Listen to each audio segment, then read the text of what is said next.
यदि आप में अहंकार है, सुसुख भोग की वासना है, दूसरों को दुख देने में आपका हृदय हिचकता नहीं है, आपको अपने शरीर सुख, अपने शरीर आराम की ही केवल मांग है, तो आप भगवदानंद का अधिकार खो रहे हैं। हृदय में वो विराजमान है, पर वो ऐसा माया का पर्दा लगाए है कि प्रकाशित नहीं हो पाएगा। साधना आपकी तभी सफल मानी जाएगी जब आपका देहाभिमान गलित हो।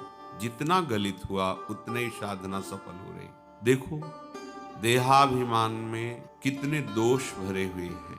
हम क्षण क्षण में अपने प्रभु को छोड़ करके इस देह भाव से विचरण करते रहते हैं। अंदर से ये मूल संस्कृति का चक्र देहाभिमान है। यदि सत्संग सुनने पर, उपासना करने पर आपके हृदय में दैन्य भाव नहीं आ रहा, सबको सुख देने का भाव नहीं आ रहा, तो हमें लगता है कि बहुत बड़ी त्रुटि हो रही है। अभी आपकी उपासना ठीक हो नहीं रही है, क्योंकि जब ये उपासना का रंग चढ़ेगा तो यही भाव आता है, सुख देवे को चाव चित, सबसो हित निष्काम, यह सुधर्म हरिवंश को नाम गिरा विश्राम। या तो नाम जब चल रहा है, या श्री वाणी जी के पद का चिंतन मनन चल रहा है, किसी से कोई राग नहीं, कोई द्वेष नहीं, सबको सुख पहुंचाने की भावना, तो फिर आप देखो आपकी भक्ति रंग ले आए। प्रभु आपको जब अवसर देते हैं सहन करने का, फिर सहन नहीं करते।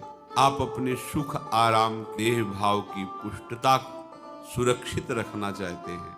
कैसे आपका परमार्थ, कैसे हम प्रियालाल की तरफ आगे बढ़े? जहां हम देह भाव रखेंगे, वहां हमारे अंतःकरण की दशा चंचल, अशांत और क्लेशमय होगी।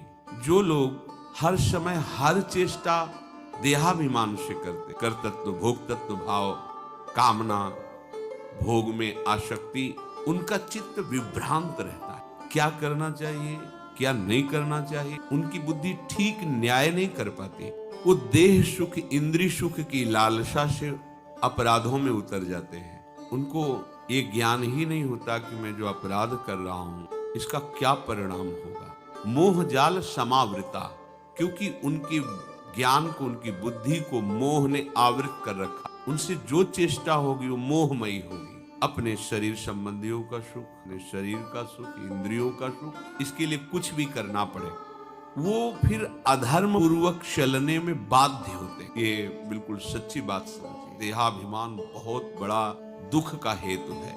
उन्हें अंत में भयानक दुखों का सामना करते हुए अपवित्र नरकों की प्राप्ति होती। प्रसक्तः काम भोगेषु पतन्ति नरके अशुचौ, अपवित्र नरकों की प्राप्ति होती। ये चित्त जब तक प्रभु के चिंतन में नहीं लगेगा, तब तक उपासना का रंग नहीं आया।